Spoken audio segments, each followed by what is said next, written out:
Hello, everyone, and welcome to this new episode of our Radar special edition from the Paris Air Show. All week, we will take you on a tour behind the scenes at this gathering nobody wants to miss. Pros and fans are enjoying the world's biggest aviation, defense, and space event, which is back after a 4-year hiatus. Today, we are meeting a few of the many startups working in the aviation sector. Safran is backing and working with several of them. So where do startups fit into the group's business operation? How is Safran tapping into this full innovation ecosystem, which has such an important role to play in the sector? We are walking around the airshow with Aurélie Girou, Head of External Cooperation at Safran Corporate Ventures. Hello, Aurélie. Hello, Joanna. Thank you for taking a little time out of your day to talk to us. I imagine you're quite busy these days. Yes, it's busy. But you seem to be on top of things. Aurélie, before we speak about Safran and startups, you decided to begin our tour here at the Paris Air Labs, a big pavilion right in the middle of all the planes. Can you tell us about this part of the air show? The Paris Air Labs is where you can see the future of aviation. As you know, the biggest challenge aviation has to face today is decarbonization. We need to be making carbon neutral plans by 2050 and have to invent lots of things before we do that. We can't rise to this challenge all by ourselves. It's a collective challenge. There will be a proliferation of research projects and programs and technological breakthroughs that will take us there. These breakthroughs are also happening in small innovative companies, startups. We feel it's essential to learn to work with them to reach those objectives. Here are a few examples of startups we are working with. There are external startups. Innoretic, for instance, is a company that makes synthetic fuels. Safran is one of Innoretic's shareholders. Pure, another example, came up through Safran's entrepreneur track and has developed carbon capture solutions. Aurélie, you said earlier that Safran supports startups on their development. Olivier Andrés, Safran's chief executive officer, pointed out that Safran Corporate Ventures was, quote, essential building block, unquote, for Safran. How do these corporate ventures fit into Safran's operation, and what is your goal here? We can take on the technological challenges ahead of us alone. And big companies and labs are no longer the only places where we are seeing disruptive innovation.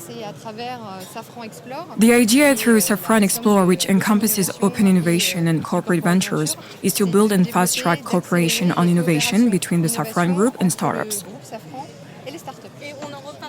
We will circle back to this. Aurélie, I suggest we make our way towards Safran's stand to see the group's support for startups in action. At the stand, we'll watch a series of very brief elevator pitches by startups about what they do. But before we get there, can you give us a few examples of how Safran is supporting these startups in practice? There are several, but we can choose a few to give you a bit more color. At Safran, we believe that it is our responsibility as a French industrial group to help the industrial and technological leaders of the future to grow in maturity and strength. The first thing a startup needs is new contracts. Development timeframes are long in aeronautics, and these contracts start with joint ventures to help technologies reach maturity. The joint ventures benefit the startups who work with us. We share expertise with them. And the benefits Safran, of course, because they help to develop vital technological building blocks for tomorrow's aircraft. Yesterday, at the stand we're about to visit, we invited Bioma, which specializes in detecting space debris from outer space, Blackleaf, a company that produces graphene, and Cinermat, a specialist in processing high-density materials using spark plasma sintering. We asked them to showcase their innovations. I should like to add that Safran has been a Cinermat shareholder since 2022, and we are proud to announce that we have acquired a stake in Bioma. Our investment fund provides part of the capital that these startups need to keep going during the first years, and it helps them grow. And here we are at Safran's big, beautiful stand. Listeners who have not yet visited the stand can, of course, see it on social networks and on the website. One section of the stand is for presentations. And as we said earlier, the companies that are pitching here were also at the event Safran Corporate Ventures organized yesterday evening at the Safran Chalet. Aurélie, could you please tell us about this event? Yes, I will be glad to. It was a fantastic event. In fact, there is never just a single investor. It is when stakeholders work together that investments last. It is important to understand this, and this is why we gathered together entrepreneurs, financial investors, major industrial groups, academic leaders, and public authorities who encourage the growth of these joint ventures and this ecosystem. At Safran, we firmly believe that the synergy between these partners will bring about these technological leaders we talked about earlier. While the startups pitch on the Safran stand, we will head to the Start Me Up section. It's a full program. Aurélie, what goes on here during the air show?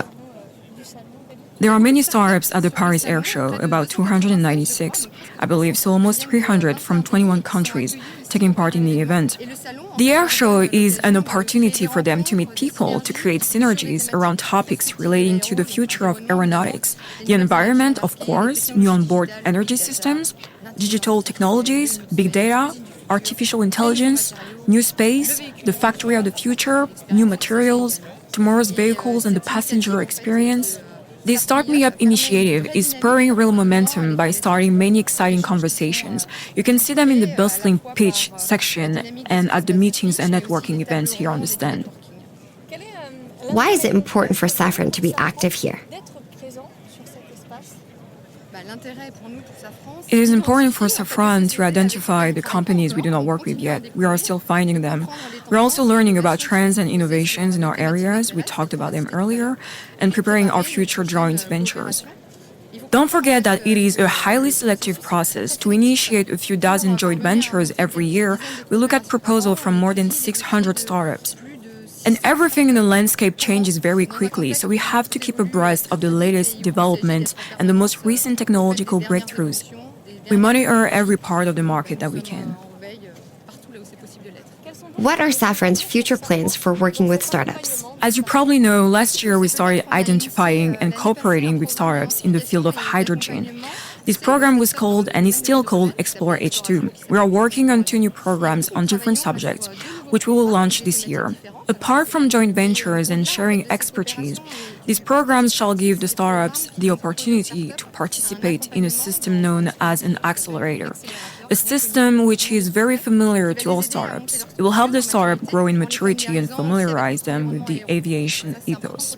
This is important for companies that also work in other areas. The aim is to provide them with everything they need to become part of the group's panel of suppliers, which is, of course, the final goal. And regarding investment, watch this space for interesting announcements. We will. Many thanks, Aurélie Girou, for showing us this side of the Paris Air and Space Show at Le Bourget. We hope you enjoy the show and that it is full of new nuggets. Who knows? Many thanks to all of you for listening. Tune in tomorrow for another special episode from the Paris Air Show. We will meet a big aeronautics fan who will tell us what sparked his interest when he was a very small boy. Stay tuned to Radar.